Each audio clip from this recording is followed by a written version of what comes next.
Le président fort Essajina Gnassingbé à Dachura a dit ceci, que le Togo a pris un sursaut avec le processus des consensus des réformes politiques.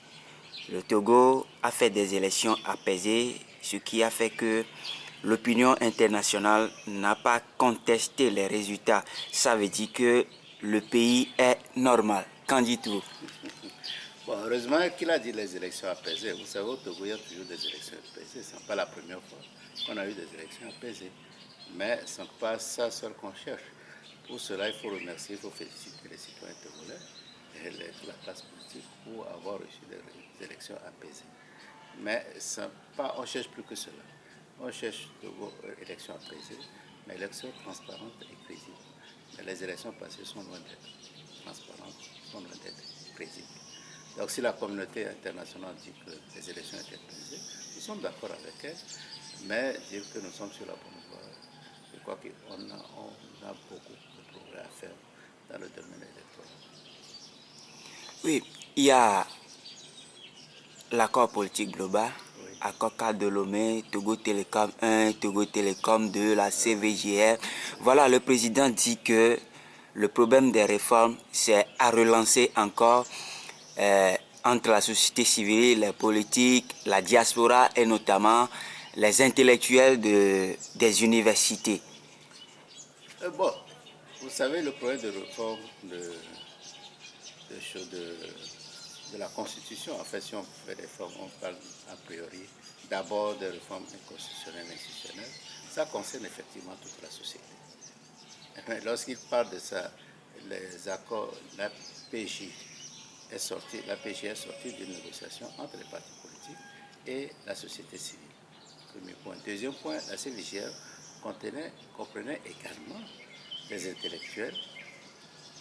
Bon, en gros, il y avait des gens qui étaient, on savait, leur coloration, c'était les partis politiques nécessairement, notamment de l'UNIR, et également, depuis quelque temps, vous voyez, c'est vrai, mais en même temps, ce qu'il dit, c'est un peu incorrect. Il insiste beaucoup sur le rôle des intellectuels, c'est vrai, mais lorsque vous voulez construire une maison, vous devez faire appel à un architecte en principe. Vous ne faites pas appel à un architecte qui vous élabore la maison. Vous devez d'abord vous-même définir vos besoins.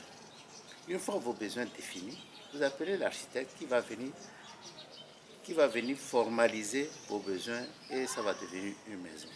C'est la même chose. Donc tous les Togolais doivent participer à la conception de comment nous voulons, pas la conception, dire ce que nous voulons dans notre constitution et à partir de là, on peut appeler les juristes notamment à venir formaliser ça sous forme de constitution. Première remarque. Deuxième remarque, vous savez, l'un des problèmes que les pays africains ont connus, c'est que l'élite intellectuelle notamment ne joue pas son rôle. Vous savez, pour la lutte pour l'indépendance, l'élite a été, je peux dire, en ligne de front pour la lutte pour l'indépendance dans nos pays. Que ce soit dans tous les pays en général. C'est eux, c'est l'élite qui a fait avancer les réclamations, les revendications de la société jusqu'à ce qu'on obtienne l'indépendance. Mais qu'est-ce qu'on a vu, on voit de ce jour, l'élite est beaucoup plus intéressée à ses intérêts propres et ne se préoccupe pas beaucoup de l'intérêt de la population. Donc c'est ce qui fait que vous trouverez des intellectuels de haut niveau qui essaient de théoriser des choses qui vont en faveur de la dictature.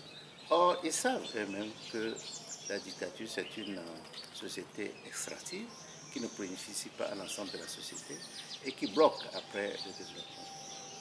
Troisième point, lorsque en 2011-2012, nous avons commencé à discuter des réformes, moi j'avais pris l'initiative de consulter les collègues de la fac de droit. Je leur ai demandé, écoutez, vous voyez un débat qui se passe dans la société entre nous, les hommes politiques. Nous parlons de réformes, nous parlons de rétroactivité, de non-rétroactivité. Vous avez un collègue parmi nous, notamment le professeur Oru, que tout le monde connaît très bien pour sa probité intellectuelle et sa qualité technique. Mais quand même, comme il est avec nous, il est possible que ses avis soient taxés de politique. Est-ce que vous pouvez vous réunir discuter entre vous et nous sortir quelque chose qui tendrait à nous mettre d'accord, les hommes politiques, sur ce problème de réforme. Malheureusement, ils n'ont pas fait, ils ont décliné l'offre. Est-ce que maintenant ils sont en mesure de, même si les premières conditions sont remplies, s'ils tiennent compte de ce que la population dit, est-ce qu'ils sont en mesure de formaliser cela en droit, en proposition de constitution à soumettre au référendum? Ça, c'est à voir. Mais quel que soit le cas, je crois que sa déclaration, c'est une direction. C'est une direction parce qu'actuellement, on sait tout ce qu'on veut. Et il met en place le HCRUM. HCRUM, ça sert à quoi? Ça sert à quoi? S'il pensait ça, il n'aurait pas dû mettre en place le HCRUM. Voilà ce que je pense. Je crois que c'est une direction. Il y a des préoccupations que la population, que tout le monde sait. Lorsque moi j'ai fait la campagne, j'ai vu que beaucoup de gens parlent de ces réformes et parlent de limitation de mandat à 2, c'est pas question, il ne faut pas être secret, à 10 ans de règne au maximum pour les candidats présidentiels, puis pour le président, et ensuite un mot de scrutin à 2 tours.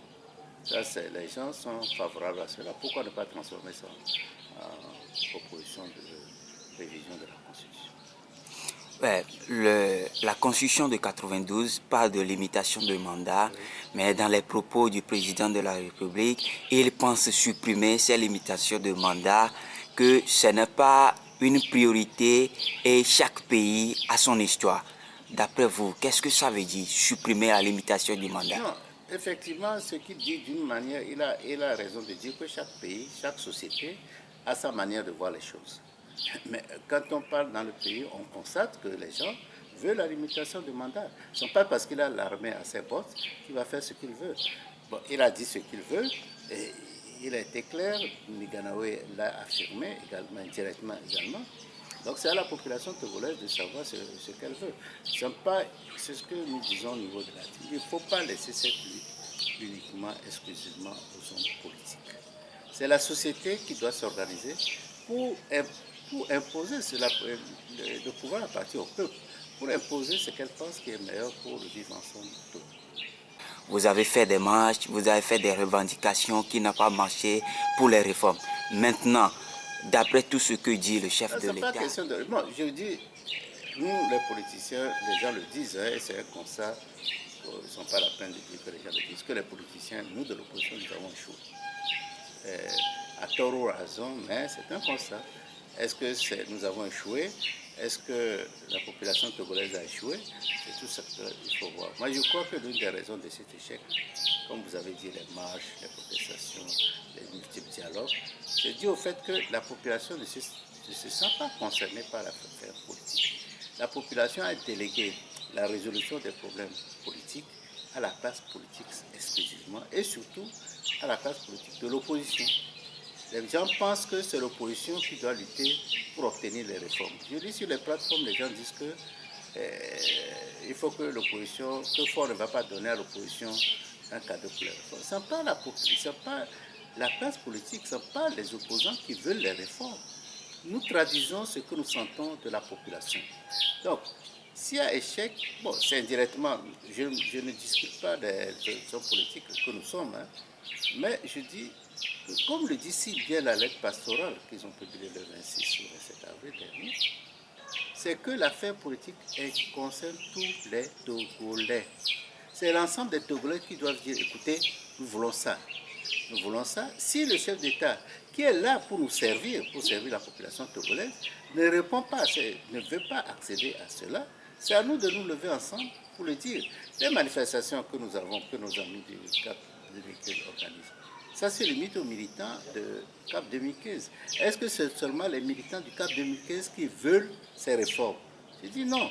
Donc il faudra qu'on soit conscient de cela. Il faut à tout prix, si la population qui veut les changements, la population doit prendre des risques et demander au chef de l'État, écoutez, c'est ça qu'on veut, si on ne veut pas, si vous ne voulez pas, bon, voilà, il y a rapport de force. Ah ouais, la population se sent fatiguée et ne veut plus sortir. Comment vous, les politiciens qui sont à la tête de tout, vous allez arriver à mobiliser la population pour... Non, c'est ce que je dis, c'est vrai, la population se sent démotivée. On a vu lors des élections, on a vu pour les marches. les manifestations, la population ne sort pas.